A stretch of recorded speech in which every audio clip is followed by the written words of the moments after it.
नमस्कार, मैं हूं जितेंद्र आरम और आप देख रहे हैं एक्सक्लूसिव खबर। देश के पूर्व प्रधानमंत्री डॉक्टर मनमोहन सिंह 92 साल की उम्र में इस दुनिया से चले गए। आज सारी दुनिया जिस एक चीज के पीछे सबसे ज्यादा भाग रही है, दुनिया की बड़ी बड़ी सत्ताएं जिस अर्थ पर केंद्रित हो चुकी हैं, मनमोहन सिंह उस अर्थ को बेहतर और आम आदमी के लिए व्यवस्थित करने वाले अर्थव्यवस्था के महान जादूगर थे। 2004 से 2014 के बीच उनकी 10 साल की सत्ता में मीडिया का उनके प्रति जो रवैया रहा, उस पर उन्होंने कभी अपनी एक प्रेस कॉन्फ्रेंस में कहा, चौंकिए मत। अपने दौर में प्रधानमंत्री मनमोहन सिंह बिंदास प्रेस कॉन्फ्रेंस करते थे, मीडिया के हर सवाल का जवाब भी देते थे। तो ऐसी ही एक प्रेस कॉन्फ्रेंस में डॉक्टर मनमोहन ने कहा था कि मुझे उम्मीद है कि इतिहास मेरे प्रति उदार रहेगा। डॉक्टर मनमोहन सिंह इतिहास तो आज बने हैं, लेकिन उनकी सत्ता जाने के 5 साल बाद से ही देश उनके कामों को ठीक से समझने लगा था। प्रति पार्टी लाइन या राजनीति की छोटी सोच से बाहर आकर पूरी तरह उदार हो चुका था। दिक्कत सिर्फ ये थी, और शायद अभी भी है, कि अब देश का मीडिया खुलकर बोल नहीं पाता। ये सत्ता के बदलाव का कमाल है या कहर? खैर, ये बात बाद में करेंगे। आज तो बात उस जादूगर की जिसकी याद में प्रधानमंत्री नरेंद्र मोदी की सरकार ने 7 दिन के राष्ट्रीय शोक का ऐलान कर दिया। जब हमारा कोई अपना इस दुनिया से चला जाता है तो हम शोक मनाते हैं, लेकिन मनमोहन सिंह जैसे महान अर्थशास्त्री और देश को एक नया विजन देने वाले नेता की मौत पर आंसू बहाना असल में उनको सच्ची श्रद्धांजलि नहीं मानी जाती। ये एक और मौका है देश के लिए किए गए उनके कामों से सीखने और उन पर अमल करने का। देश में अर्थव्यवस्था की जो मौजूदा हालात है, आम आदमी की जेब की जो हालात है, उसे लेकर मोदी सत्ता को मनमोहन सिंह की याद में इन 7 दिनों में बहुत कुछ समझने की जरूरत है। मोदी सरकार के सामने साल 2025 के बजट की चुनौती है और अर्थव्यवस्था के जादूगर को सही मायने में श्रद्धांजलि देने का सुनहरा मौका भी। इस वक्त जिस नाजुक दौर से गुजर रहा है, जिन मनमोहन सिंह पर डॉलर के मुकाबले रुपए की कीमत 67-68 रुपए होने पर तंज कसे जाते थे, उन डॉक्टर मनमोहन सिंह के इस दुनिया से जाने के वक्त यानी आज डॉलर के मुकाबले रुपया 85 रुपए तक पहुंच चुका है। असल लेन देन में तो डॉलर का एक्सचेंज रेट 108 रुपए है। रोटी से लेकर पॉपकॉर्न तक 3 तरह के टैक्स लग रहे हैं। ऐसे में राष्ट्रीय शोक के ये 7 दिन एक सही वक्त हो सकते हैं इकोनॉमी के डॉक्टर को याद करने के लिए। मोदी सरकार ने अपनी 11 साल की सत्ता में जो बातें अब तक नहीं सीख पाई हों, नहीं समझ पाई हों, उन्हें समझा जा सकता है। बात बेरोजगारी, किसानों की बदहाली और क्रोनी कैपिटलिस्ट व्यवस्था की नहीं करेंगे, क्योंकि आज वक्त राजनीतिक चश्मे से देखने का नहीं है, बल्कि सही मायने में मनमोहन सिंह के काम को समझने का है। एक अर्थशास्त्री और एक प्रधानमंत्री के रूप में उन्होंने क्या क्या किया और उससे देश को क्या क्या मिला, ये समझने से पहले डॉक्टर मनमोहन सिंह के बारे में एक चौंकाने वाला सच जान लीजिए।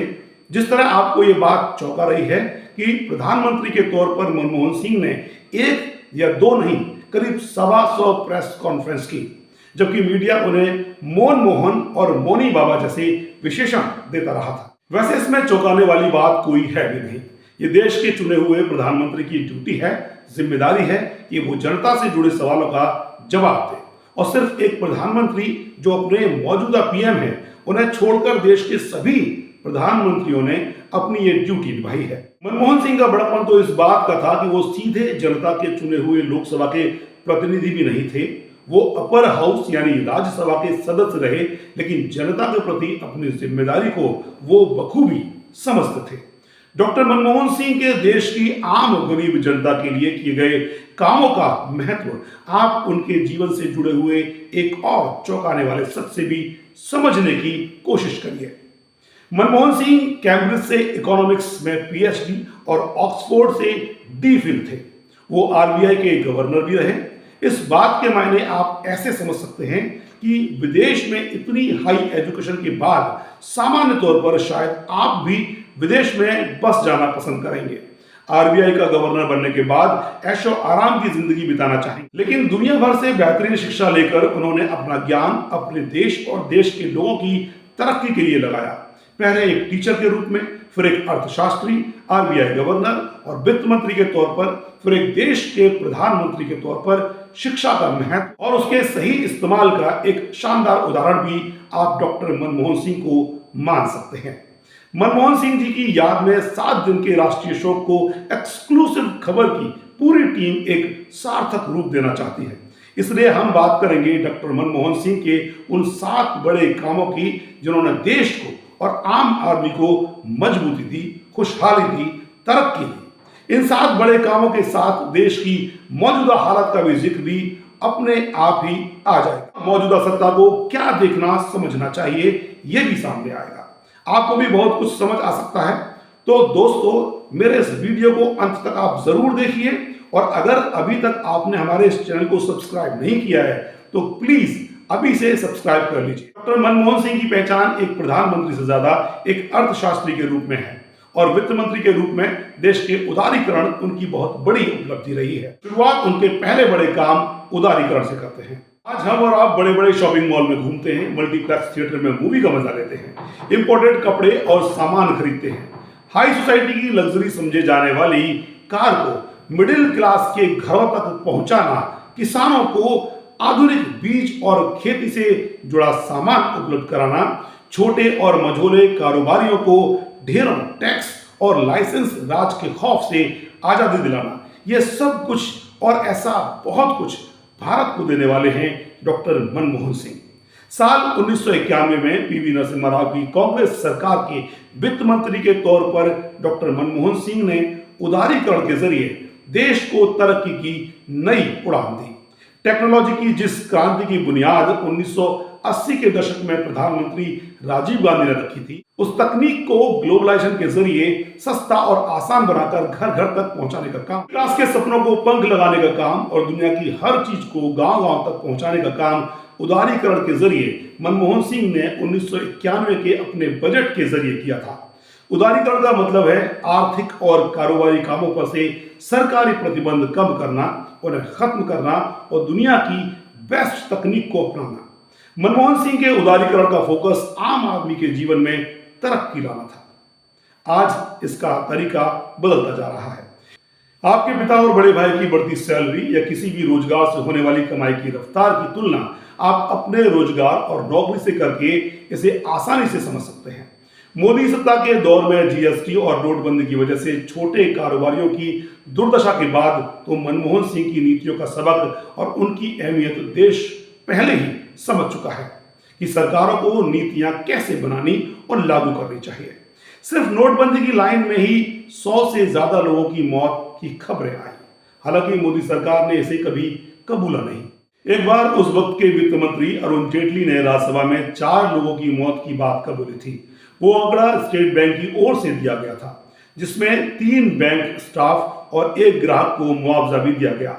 हालांकि जेटली साहब के कबूल करने और उनके निधन के बाद एक बार सवाल होने पर मोदी सरकार ने किसी भी मौत से इनकार किया था।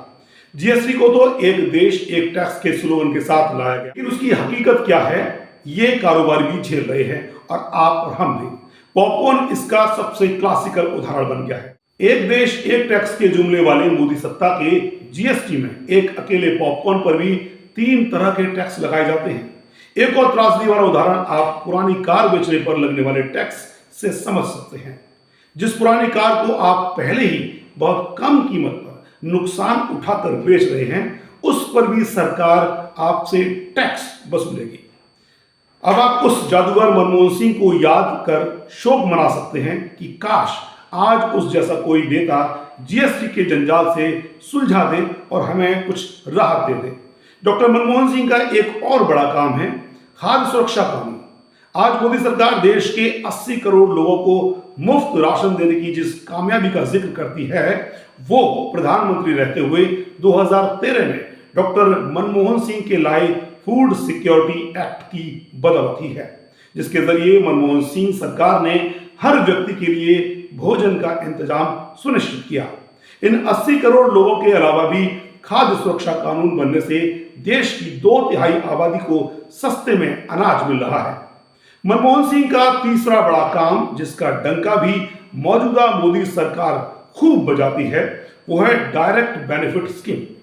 कांग्रेस की पूर्व प्रधानमंत्री और देश की इकलौती पहली महिला प्रधानमंत्री इंदिरा गांधी ने गरीबी हटाओ के नारे के साथ आम आदमी को आर्थिक रूप से मजबूत बनाने की जो बुनियाद रखी थी, उसे मंजिल तक पहुंचाने का काम भी मनमोहन सिंह ने किया। सब्सिडी को गलत हाथों में जाने से बचाने और करप्शन पर लगाम के लिए 1 जनवरी 2013 से डॉक्टर मनमोहन सिंह ने डायरेक्ट बेनिफिट स्कीम की शुरुआत की थी। इसी की वजह से आज सरकार की तमाम योजनाओं के जरिए लोगों के खातों में सीधा पैसा पहुंचता है। Highly educated doctor Manmohan Singh जीवन में शिक्षा की अहमियत को अच्छी तरह समझते थे और उसकी सरकार का चौथा बड़ा काम था हर किसी को शिक्षा का अधिकार। 14 साल तक हर बच्चे को मुफ्त और अनिवार्य शिक्षा के लिए साल 2009 में राइट टू एजुकेशन एक्ट आया। गरीब, आदिवासी और पिछड़े इलाकों में पढ़ाई लिखाई के क्षेत्र में ये वैसा ही क्रांतिकारी कदम था जैसा कमाई और रोजगार की दिशा में 1991 में उनके द्वारा लाया गया उदारीकरण। हालांकि आज एक बार फिर शिक्षा जिन हाथों में जा रही है, कम से कम एक राज्य छत्तीसगढ़ को तो मैं व्यक्तिगत तौर से जानता हूं, जहां के कई सरकारी स्कूलों को साल 2015-16 के वक्त मुख्यमंत्री रमन सिंह वाली बीजेपी सरकार के दौर में एक प्राइवेट एजुकेशनल सोसाइटी के हवाले कर दिया गया और राइट टू एजुकेशन के तहत फ्री में पढ़ने वाले बच्चों का कुछ कोटा फिक्स कर दिया गया, जबकि पूरी तरह से सरकार के अधीन चलते वक्त उन स्कूलों में सभी बच्चे मुफ्त शिक्षा के हकदार होते।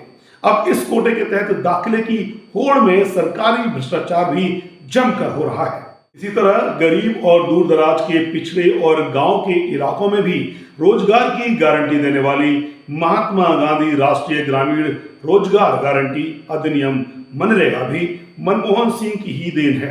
2006 में आई ये योजना ग्रामीण भारत के विकास के लिए एक क्रांतिकारी योजना साबित हुई। इसका असल असर कोविड काल में समझ आया, जब देश ही नहीं दुनिया भर से लौटे मजदूर अपने गांव में कैद होने को मजबूर थे। तब मनरेगा के जरिए ही उन्हें काम और कमाई का जरिया मिला, क्योंकि मनरेगा के जरिए मनमोहन सिंह की कांग्रेस सरकार ने निश्चित मजदूरी और कुछ निश्चित समय तक काम देने की गारंटी का नियम बनाया है। हालांकि मौजूदा सरकार के दौर में इसके बजट में कटौती की वजह से काम के एक्चुअल दिन काफी कम होते जा रहे हैं, जो देश के गांव की भी अर्थव्यवस्था को डगमगा रहा है। उदारीकरण के साथ ही मनमोहन सिंह ने देश में रोजगार, इंफ्रास्ट्रक्चर और प्रोडक्शन के क्षेत्रों को मजबूती देने के लिए बैंक से लेकर पीएसयू तक के नए सिरे से मथा। फिर चाहे वो ऊर्जा के लिए एनटीपीसी और बीएचईएल हो या फिर पेट्रोलियम के लिए गेल और बीपीसीएल हो। ऐसे ही खनिज और दूसरे पीएसयूज भी हैं, लेकिन आज एक एक कर इन पीएसयूज को निजी हाथों को सौंपा जा रहा है। हर साल मोदी सरकार डिसइन्वेस्टमेंट का बकायदा टारगेट फिक्स करती है और पीएसयूज को कौड़ियों के मोल से बेचा जा रहा है। इससे देश अपने संसाधन तो खो ही रहा है, रोजगार के मौके भी कम होते जा रहे हैं। निजीकरण का ये खेल संविधान के जरिए लोगों को मिले हक भी खत्म करता जा रहा है।